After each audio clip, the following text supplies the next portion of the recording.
Hello students, welcome in today's lecture. In today's lecture, we'll be discuss about the pyramidal tract. Pyramidal tracts. In last few lectures, I have taken the descending tracts. Now the pyramidal tract, it is pyramidal tract is a descending type of the tract. It is descending tract. It is the largest and longest descending tract. It is also called as the corticospinal tract. Corticospinal tract. Regarding classification of descending tracts, we have been discussed in the last lecture. So I am not going to discuss about the classification there. We will directly go for the pyramidal tract. The pyramidal tract, it is type of the descending tract. It is largest, longest descending tract known as a corticospinal tract also. Why is it called corticospinal? Because it arises from the cerebral cortex and extend up to the last segment of the spinal cord. That ends into the spinal cord. That's called corticospinal. It is called as a pyramidal tract because its fibers passing through the pyramid of the medulla. The projecting fibers in the pyramid of the medulla before decussating into the spinal cord.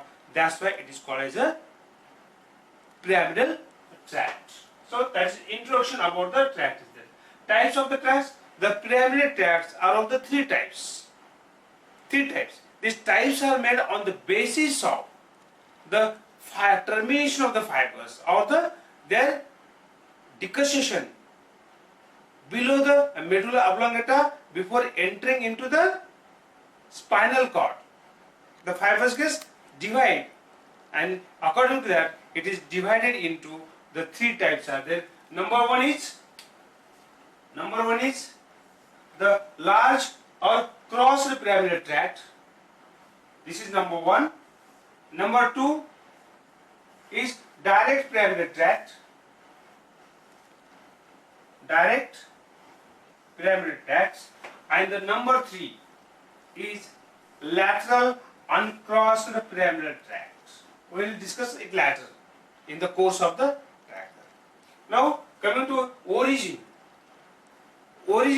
The fibers of the pyramidal tracts, they arises from the motor cortex of the frontal lobe of the cerebrum, mainly from the precentral gyrus. The fibers arises from also some postcentral gyrus, but we will see discuss later. First of all, see the combination of the fibers. The pyramidal tract contains about 1 million of the fibers, among which the 60% of the fibers are myelinated and 40% of the fibers are unmyelinated. You have got? Now the area of origin. The fibers, they arise from the cerebral cortex from precentral gyrus, from the area number 4, 6, 3, 1, 2, 5 and 7. In some book it is given from the area number 4 and 6. Basically it arises from the bed cells or pyramidal cells of the cerebral cortex. But area number 4 and 6, it have only 35,000 of the bed cells, which will give to origin to only 25% of the fibers. 25% of the fibers of the total corticospinal tract. Then remaining fibers arise from where? Of course, they arise from the rest of the area, that are area number 3, 1, 2, 5 and the 7. So the fibers are arise from the cerebral cortex of motor area number 4, 6, 3, 1, 2, 5, 7 is accordingly to the number of the fibers. Means most of the fibers are from the area number 4, then to next number from area 6, then third, then 1, then 2, 5 and lastly the very less number of the fibers are from area number 7. So do I got? The fibers of the pyramidal tracts, they arises from the cerebral cortex of the motor area number 4, 6, 3, 1, 2, 5, 7. In the origin, if you see, the fibers for the leg, they arises from the top. Fibers for the trunk from the middle portion, and the fibers below these one at the origin. Then course of the fibers. The course you will see, beginning the fibers for the leg are at the top, then fibers for the trunk in the middle, and fibers for the head and neck, they are below at the bottom. Then the fibers, after taking the origin, they are running downward. They are running downward. When running downwards, when they enters into the midbrain, before entering the midbrain or brainstem, the fibers turns in right angle. Takes the right angle turns, passing through the corona radiata. Corona radiata is nothing but the bundle of the fibers which passing from cerebral cortex to the brainstem. Its connecting fibers are there, and fibers turns like this called corona in coronal plane. So that's what's called corona radiata. And the fibers passing the corona radiata, where they touch the turns and passing through the internal capsule. It occupies the place into the genu and anterior two-thirds of the posterior limb of the internal capsule. Here again it takes the right turn. The fibers of the head, they lies most anteriorly, where into the anterior two-thirds of posterior limb of the internal capsule. Then fibers for the trunk, they are behind the fibers for the head, that's in the middle, and the fibers for the leg, they will goes most posteriorly in the internal capsule. The internal capsule is like this one.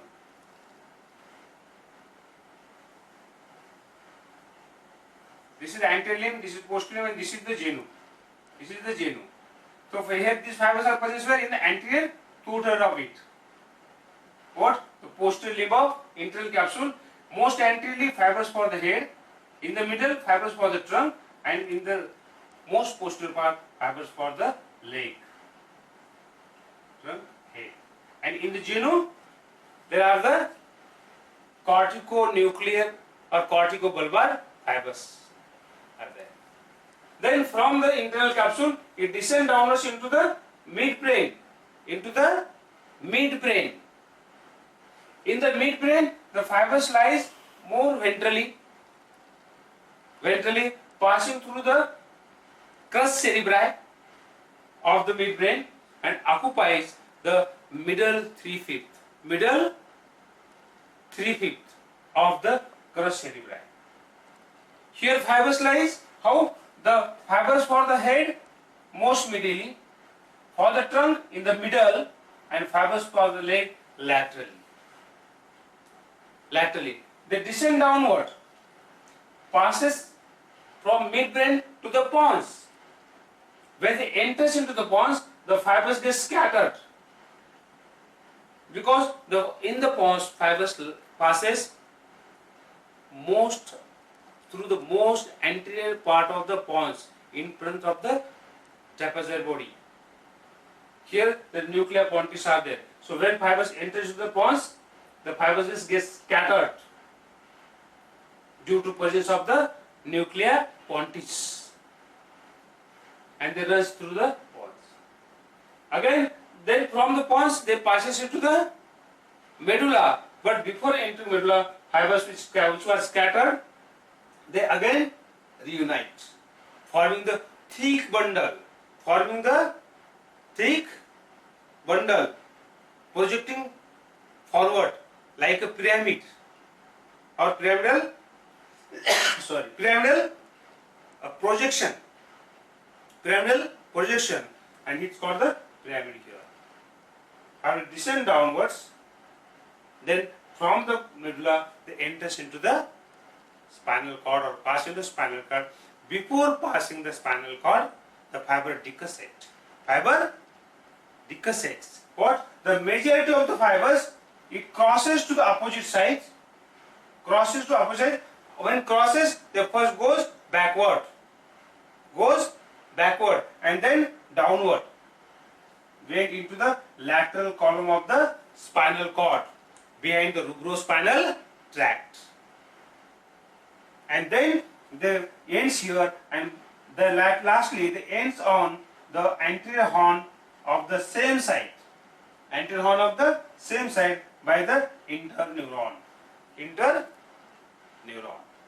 So this is called as the crossed pyramidal tract, or also called as a large pyramidal tract, because it contains the majority of the fibers. Few of the fibers neither crosses nor turns. They go straight directly and end into the anterior white column of the spinal cord. They are called as a direct pyramidal tract. Which fibers doesn't crosses or doesn't turns. They goes directly and ends into the anterior white column of the spinal cord. Anterior white column of the same side of the spinal cord. And then the ends, some of the fiber ends on the anterior horn of the opposite side by the interneuron, and some of the fibers ends on the anterior horn of the same side. That is a direct pyramidal tract.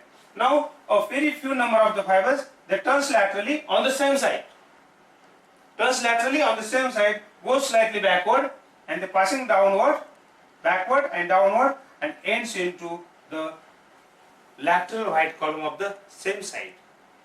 And from there, the ends lastly on the anterior horn of the same side by the interneuron. This is interneuron. Interneuron. So this is in the course of the pyramidal tract or corticospinal tract. Do you understood? I will again tell you, repeat the course. What? The fibers of the pyramidal tract, they arise from the cerebral cortex of the motor area. That of area number 4, 6, 3, 1, 2, 5, 7. At origin, the fibers for the leg, the origin takes origin from the top of the cerebral cortex. Fibers for the trunk from middle, and fibers for the head from below. That is the origin. It contains about 1 million of the fibers, among which 60% of the myelinated and 40% are unmyelinated. And it contains 80% of small sized fibers, about 1 to 3 microns. 1 to 3 microns. And few number of the larger fibers of 11 micron or micrometer or 12 micrometers. So very few, 2%, and the 8% are there. Then regarding the course, after taking the origin, the fibers running downward from cerebral cortex, it goes toward the midbrain, and before going to midbrain, it passes through the corona radiata. It takes here one right angle turns, where the fibers for the head comes anteriorly, fibers for the trunk lies medially, and fibers for the legs goes behind. From corona radiata, they passes through the internal capsule. While passing through the internal capsule, they occupies the place where in genu and the anterior 2/3 of the internal capsule. Anterior 2/3 of the internal capsule. In genu, there's corticonuclear cortical fibers are there, but in anterior 2/3 of the posterior limb of the internal capsule, these fibers are there. Most anteriorly, fibers for the head, in the middle, fibers for the trunk, and most posteriorly, fibers for the leg. From internal capsule, these fibers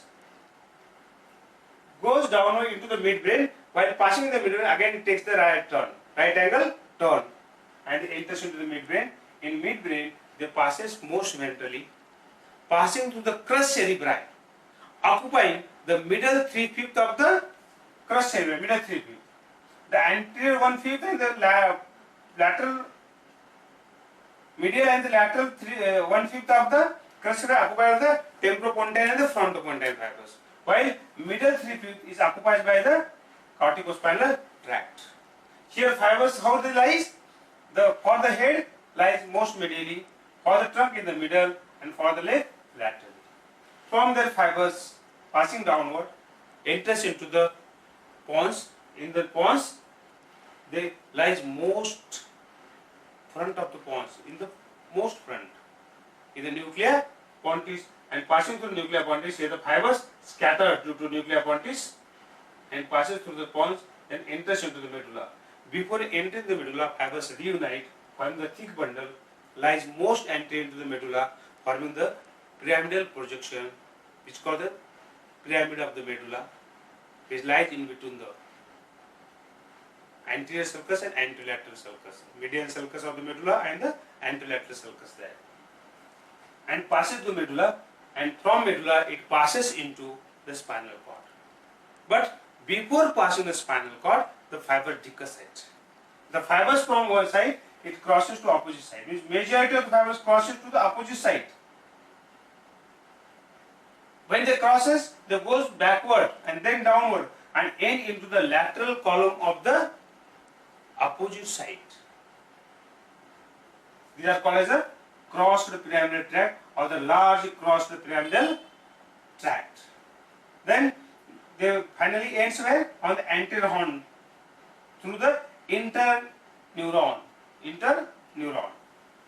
So this is a large pyramidal tract. Then few of the fibers doesn't crosses to opposite side or not turns on the same side. They goes directly end into the anterior white column of the spinal cord, anterior column of the same side of the spinal cord, and then we finally ends into the anterior horn of the opposite side by few fibers, and the few fibers ends on the anterior horn of the same side.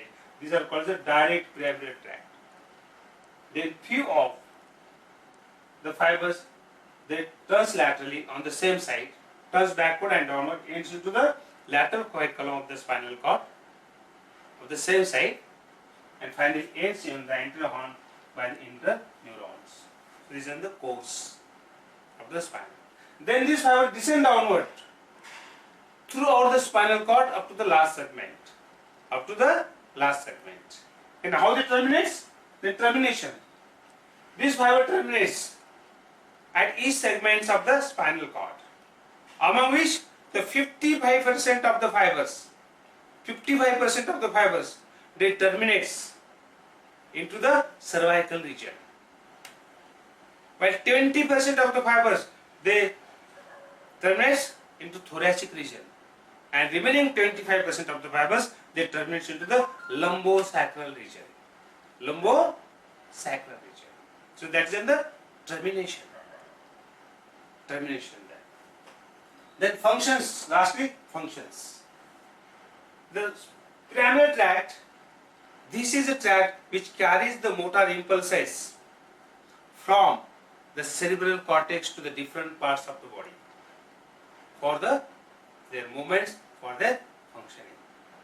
This is the main tract which carries the motor impulses. Second function, it forms pathway for some superficial reflexes like cremastic reflexes, abdominal reflexes. So these reflexes, path for this will form by the pyramidal tract. So that's about the pyramidal tract. And remember, the pyramidal tract is developed into the higher animals and the human beings, in the man.